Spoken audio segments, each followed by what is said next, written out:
On y va maintenant avec la section 2.2 de notre chapitre 2. Dans cette section-ci, notre plan, c'est de voir les commentaires et les notes de présentation.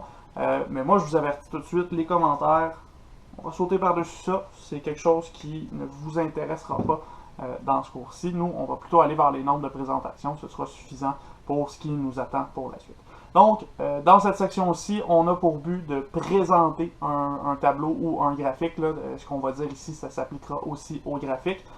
Et on va regarder ce qui se passe dans le titre du tableau, dans les colonnes du tableau, au pied du tableau et en dessous de notre tableau. Même chose pour les graphiques. On va voir l'analogie avec tout ça. Donc, on commence par le titre du tableau. Le titre du tableau, c'est la première fois qu'on va donner, le premier contact qu'on va avoir avec notre lecteur par rapport à ce qu'on est en train de lui exposer. Donc, on veut lui donner une phrase claire et précise qui lui donne toute l'information nécessaire pour comprendre qu'est-ce qu'il y a dans le tableau. Cette phrase-là inclut un mot-clé. On veut indiquer, si on parle de nombres, on va indiquer que c'est des nombres. Si on parle de pourcentage, on indique que c'est des pourcentages. On va voir aussi dans les séries chronologiques, éventuellement dans le chapitre 4, qu'on peut parler d'évolution, on peut parler de moyenne, on peut parler de n'importe quoi. En réalité, on veut indiquer qu'est-ce qu'on est en train de présenter à notre lecteur.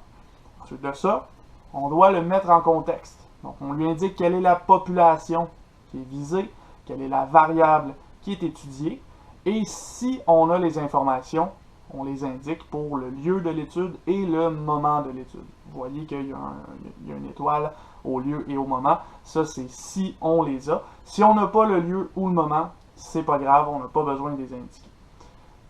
Dans l'exemple qui est à côté, je vous ai donné deux exemples, un par-dessus l'autre. Je suis désolé pour le tableau qui est en bas, je pensais honnêtement avoir suffisamment de place, mais ça a l'air que non. Donc, je suis désolé, c'est un petit peu en tas, mais vous êtes capable de voir avec le premier de toute façon. Donc, on voit ici les deux titres que j'ai créés pour cet exemple-là. Dans le premier cas, on indique qu'on parle du nombre d'étudiants du cégep selon leur cours complémentaire en 2020. Dans ce cas-ci, notre mot-clé, c'est le nombre.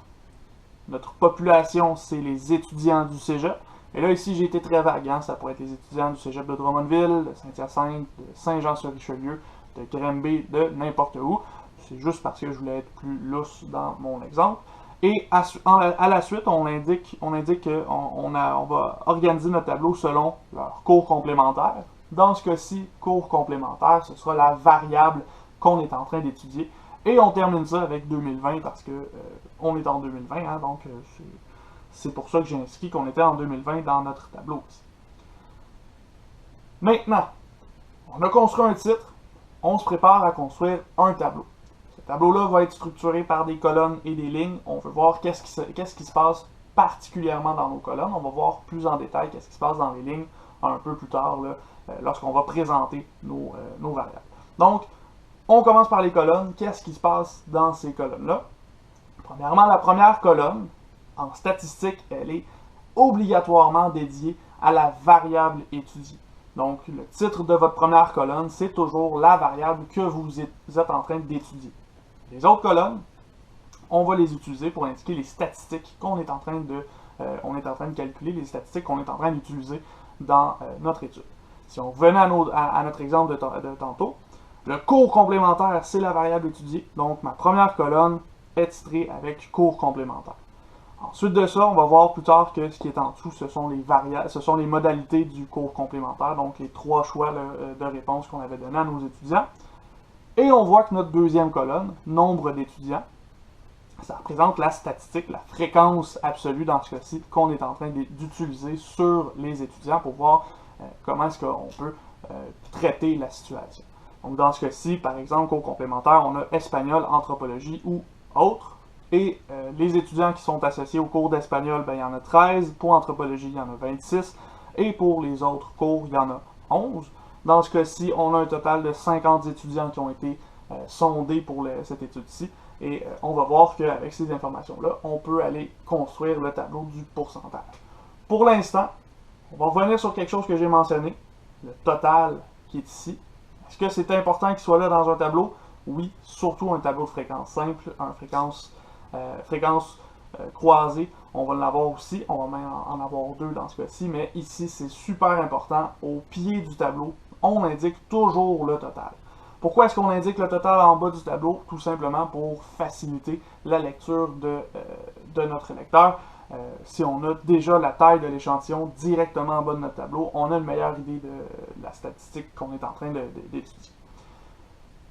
On peut ensuite, en bas de notre tableau, si on a utilisé un tableau qui venait d'ailleurs, ajouter la source de ce tableau-là. Ça ici, ça sort de ma tête, donc il n'y a pas besoin d'avoir une source, mais si je vais chercher, par exemple, des données sur un site web, je peux ajouter la source en dessous de mon tableau pour indiquer d'où est-ce que ça vient, toute cette information-là. Ceci étant dit, ça nous donne une meilleure idée de comment est-ce qu'on va présenter nos tableaux. Et la forme qu'on a utilisée ici, c'est une forme qui va toujours revenir. Vous allez le voir dans les exemples prochains lorsqu'on va parler des autres sections. Nos tableaux vont suivre ce modèle-là, presque collé directement dessus. Ça va être très similaire, voire même identique dans certains cas. Ceci étant dit, il y a une dernière chose que je veux vous montrer, c'est que là, on a parlé avec le nombre. J'ai pas beaucoup parlé du deuxième tableau parce qu'il est vraiment plus petit finalement. Mais le deuxième tableau, c'est la même chose avec des pourcentages. C'est possible de le faire aussi avec les fréquences relatives. Donc là, tout ce que j'ai fait, c'est transformer mes chiffres en pourcentage. J'ai ramené mes valeurs ici, mes fréquences absolues sur le total pour avoir ça en pourcentage. Et j'ai gardé 2 chiffres après la virgule, comme on a mentionné dans la section 2.1. Ceci étant dit, ça fait pas mal le tour de ce qu'on va avoir comme norme de présentation pour les tableaux. Comme je vous ai dit, les commentaires, on ne les fait pas. Ce qui va nous intéresser maintenant, c'est plus d'aller présenter certaines variables. On se retrouve ensemble dans la section 2.3 où là, on va parler notamment du tableau de fréquence simple, un petit peu plus complexe que seulement ces tableaux-là. On va aller parler en détail de ce qui se passe dans le tableau, de comment est-ce qu'on va calculer ces informations-là. Donc, on se revoit dans une prochaine vidéo.